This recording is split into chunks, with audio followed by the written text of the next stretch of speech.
गांव का साहूकार एक लड़की के पिता के पास फ़ोन करता है और उससे कहता है कि मेरा कर्जा कब दोगे।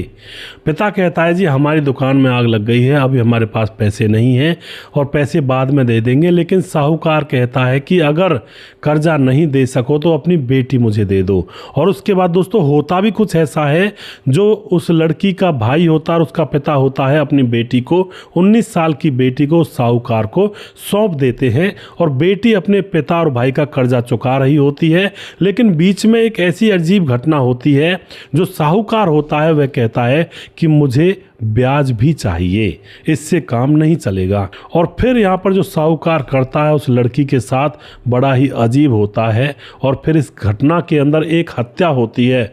और दोस्तों बड़ी ही एक घिनौनी कहानी भी कह सकते हैं इसको, और जानकारी से भरपूर भी कह सकते हैं भाई जीवन के अंदर ऐसी गलती ना करें। तो दोनों ही तरह से इसको आप कह सकते हो। इसमें बहुत बुरा कांड हुआ है। वीडियो को पूरा ज़रूर देखिएगा, बहुत ही इंटरेस्टिंग है, बहुत ही ज्ञानवर्धक है। और यह वीडियो जो लोग पहले देख कर निकल जाते हैं उनको लगता है भाई कुछ नहीं है इसमें ये और वो, उनको लगता है टाइटल ऐसा है क्या होगा इसमें, लेकिन इसमें बहुत कुछ होता है। अंत तक देखने पर आपको पता चलता है। नमस्कार, मैं हूं सुदेश कुमार और जीतू सुदेश चैनल में आपका स्वागत है। यह घटना घटित होती है तेलंगाना का एक छोटा सा गाँव होता है, जहाँ पर ज़्यादा तरक्की नहीं है। ज़्यादातर लोगों के पास बाइक वगैरह भी नहीं है, पैदल यात्रा करते हैं या फिर ऑटो वगैरह से यात्रा करते हैं। अब उस गांव के अंदर एक लक्ष्मण नाम का व्यक्ति रहा करता है। उसके घर में उसका बेटा है बड़ा, जो कि अब 24 साल का हो चुका है, पढ़ाई उसकी पूरी हो चुकी है। बेटी है 19 साल की, जो कि अभी कॉलेज जाया करती है।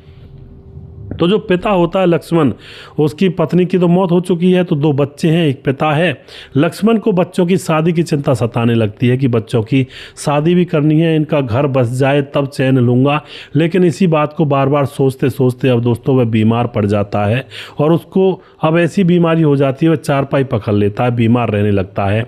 अब उसकी बीमारी में बहुत सारा पैसा खर्च हो रहा था, इधर से बच्चे जवान हो चुके थे। अब जो लड़का होता है राजीव, उसको अपने आप अकल आती है कि भाई बापू तो बीमार हो गया है और मुझे ही अब कुछ ना कुछ फैसला लेना होगा, बहन की शादी भी करनी है। अपने पिता के पास बैठता कहता है बापू मुझे काम करना होगा वरना तो काम बिगड़ जाएगा, और मैं गांव के अंदर परचून की दुकान खोलना चाहता हूं, लेकिन उसके लिए 3-4 लाख रुपए चाहिए, वो मैं कहां से लाऊंगा।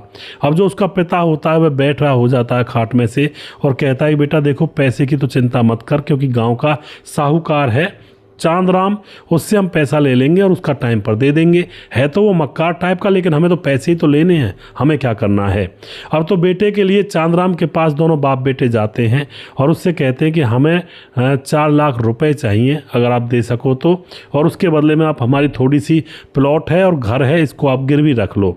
तो चांदराम जो होता है प्लॉट और घर को गिरवी रख लेता है और इनको 4 लाख रुपए दे देता है। उसके बाद दोस्तों यह बिजनेस करना चालू कर देता है जो लड़का होता है राजीव, और अपने गांव के अंदर एक परचून की दुकान खोल लेता है। उसको चलाने की कोशिश करता है, कभी भाई बैठता है उस दुकान पर, और भाई जब बाजार चला जाया करता तो पीछे से उसकी बहन बैठ जाया करती दुकान पर। दुकान को पूरा चलाने की कोशिश करते हैं, लेकिन दोस्तों वह चला नहीं पा रहे थे। अब धीरे धीरे समय गुजरता है। 6 महीने के लिए उन्होंने पैसे लिए थे, 6 महीने पूरे हो जाते हैं। साहूकार आता है अपने पैसे लेने के लिए। दुकान पर लड़की बैठी हुई थी 19 साल की, जानवी जिसका नाम है। अब उसके सामने पैसे मांगने लगता है तो जानवी कहती है कि भैया और पिताजी बाजार गए हैं, वो आ जाएंगे, उनसे बात कर लेना। लेकिन साहूकार उसकी तरफ गंदी नज़रों से देखने लगता है और भली बुरी न जाने कैसी कैसी बातें कह रहा होता है कि मुझे मेरे पैसे चाहिए, 6 महीने हो गए हैं और पैसे नहीं दोगे तो मैं तुम्हें उठा ले जाऊंगा। अब इस तरह की बात जब वो करता है, लड़की को बड़ा गुस्सा तो आता है, लेकिन वहां पर कोई और नहीं था। वह इस गुस्से को पी जाती है और चुप लगा जाती है कि भाई और पापा से कहूंगी तो बड़ा कलेश हो जाएगा, तो वह चुप रहती है, बस यही कहती है। जब यह साहूकार चला जाता है कि भाई साहूकार आया था अपने पैसे लेने के लिए। अब उसके बाद क्या होता है दोस्तों, शाम होती है। शाम को फिर से साहूकार उनकी दुकान पर आता है और उनके घर पर ही आता है, कहता मेरे पैसे। अब वह दोनों बाप बेटे कहने लगते हैं कि पैसे तो हमारे पास नहीं हुए। और उसके बाद साहूकार कहता ठीक है तो अपना घर छोड़ो, ये खाली करो और जो प्लॉट है उसको भी खाली करो, क्योंकि ये तुमने गिरवी रखे हुए हैं, इनको ले लूँगा।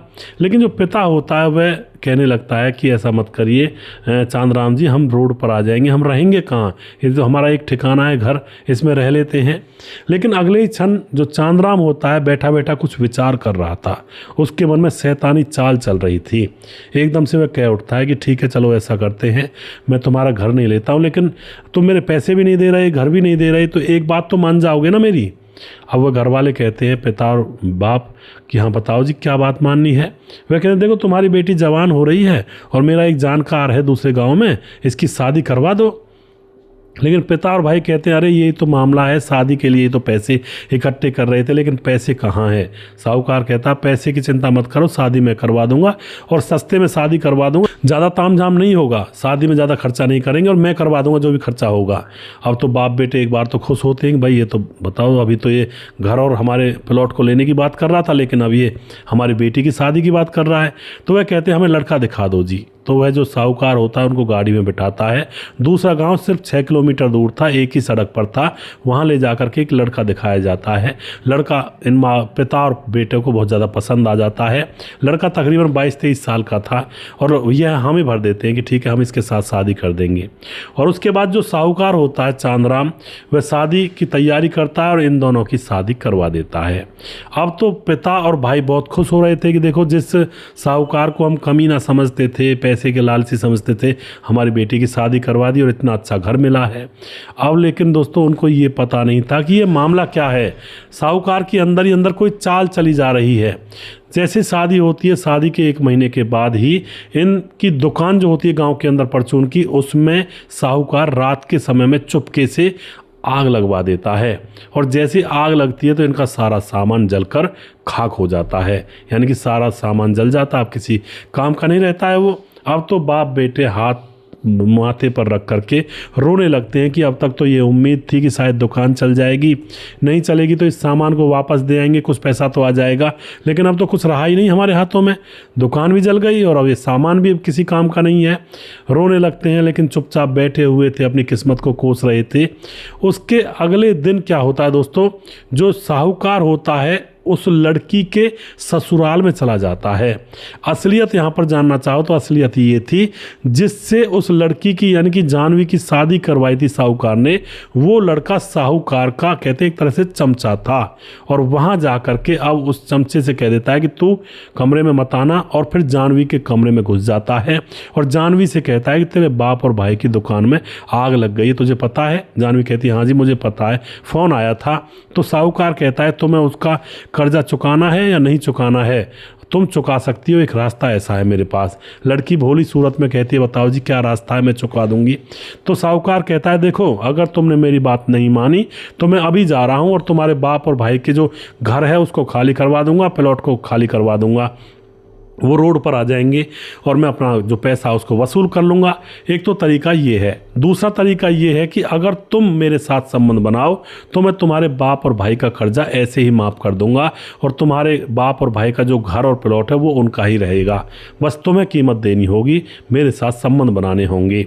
लड़की पहले तो डर जाती है कि ये इतना बड़ा आदमी और मैं 19-20 साल की, मैं तो इसकी बेटी के समान हूँ और ये कर क्या रहा है। लेकिन जैसे मुँह फेर कर खड़ी हो जाती है, अपने पति से कहती है कि देखो जी ये क्या बात कर रहा है साहूकार। उसका पति हंस जाता है और कुछ भी नहीं कहता है और उन दोनों को वहीं छोड़ करके फिर से वहाँ से बाहर निकल जाता है।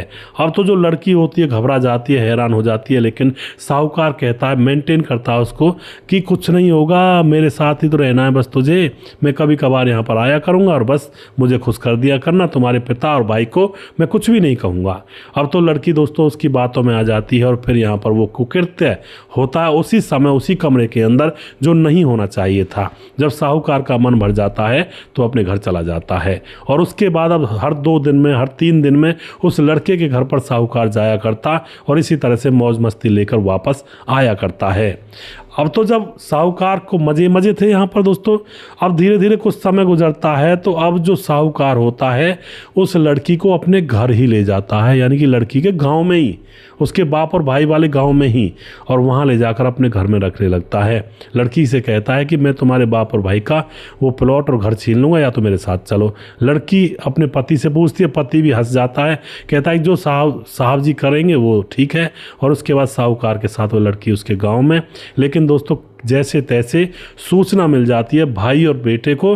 और दोस्तों उसके बाद क्या होता है, भाई और पिता को जब सूचना मिलती है गुस्से से लाल हो जाते हैं कि ये क्या चल रहा है हमारे पीठ पीछे, और वह दोस्तों अपने हाथों में जो हथियार होते हैं वो उठाते हैं, सीधा साहूकार के पास पहुंच करके साहूकार को सीधा ही मौत के घाट उतार देते हैं। क्योंकि कौन बाप और भाई ऐसा है जो झेल पाएगा इस तरह का कुकृत्य। और उसके बाद जो उस लड़की का पति होता है उसके घर जाते हैं लड़की को लेकर के, अच्छी तरह से उसकी रबड़ बनाते हैं, लेकिन लड़की माफ़ी मांगने लड़की अपने पिता और भाई से कहने लगती है कि इसको मत मारो, इसको मत मारो, इसके ऊपर भी उस साहूकार का कर्जा है और तभी इसने इस कर्जे को चुकाने के लिए हामी भरी है, इसको मत मारो और मैं इसको कुछ नहीं होने दूंगी, ये इतना बुरा नहीं है। दोस्तों असलियत में वो जो पति था लड़की का वो भी कर्जदार था उस साहूकार का, और उसी चीज़ की धमकी देकर उसने उससे कर्जा उतरवाया और उससे कहा भी था कि मैं तेरी जिस लड़की से शादी करवाऊंगा उस लड़की को मेरे हवाले कर देना, और बस कहने के लिए तुम्हारी दुल्हन रहेगी लेकिन मेरी रहेगी। इस तरह की बात उससे पहले ही डिसाइड कर ली थी और लड़के को मजबूरी में शादी करनी पड़ी थी। अब दोस्तों पिता और भाई लड़के को अच्छी तरह से पीट पाट करके उससे कहते हैं कि अगर हमारी बहन के ऊपर, हम तो जेल चले जाएंगे सीधी बात है, अगर अब ऐसा कुछ हुआ हमारी बहन के साथ तो अगली बारी तेरी है। लेकिन वह लड़का माफ़ी मांगता है, जी मैंने अपनी मर्ज़ी से नहीं किया, मुझे ही पता मुझे कितना दुख होता था, लेकिन क्या करूं, मैं उसके चुंगल में फंसा हुआ था। उसके बाद दोस्तों सीधी सी बात है, पुलिस आती है, दोनों बाप बेटे को जेल में ले जाती है और इस तरह से यहाँ पर इस कहानी का अंत हो जाता है। ऐसी ऐसी परिस्थितियाँ लोगों के जीवन में आ जाती हैं। कई बार इंसान को लगता है कि बस अब तो ज़िंदगी में कुछ है ही नहीं, बस अब यहाँ पर जीकर करेंगे ही क्या। लेकिन दोस्तों फिर भी एक समय ऐसा आता है जब भगवान उनको रास्ता दिखाता है और एक सही दिशा और दशा उनको मिलती है। तो कई बार जीवन के अंदर ऐसे मोड़ आ जाते हैं, लेकिन हिम्मत से काम लेना चाहिए। अब उस पिता और भाई ने सही किया या गलत किया ये तो आप लोग बताएंगे कमेंट बॉक्स में, और वीडियो के लास्ट में जो कमेंट बॉक्स होता है उसको आप अच्छी तरह से उसमें लिखा करें। और ये जो चैनल और पेज है जीतू सुदेश नाम से है, इसको अच्छी तरह से सपोर्ट करें, आपकी बहुत मेहरबानी होगी। और वैसे आप कर भी अच्छा सपोर्ट रहे हैं।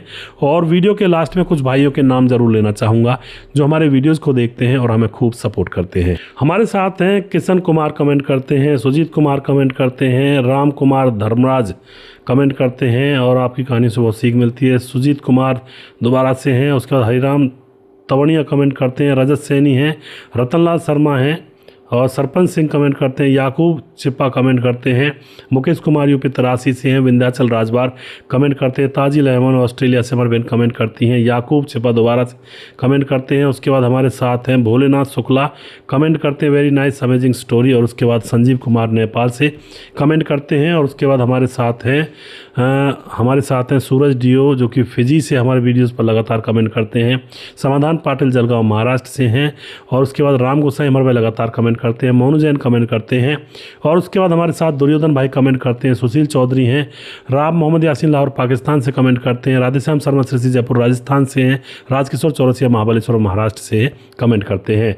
जिस भाई का नाम रहेगा उस भाई का नाम अगले वीडियो में ज़रूर लूँगा। अगला वीडियो बहुत जल्दी फिर से लेकर आऊँगा, तब तक आप देखते रहें जीतू सुदेश चैनल। जय हिंद, जय भारत।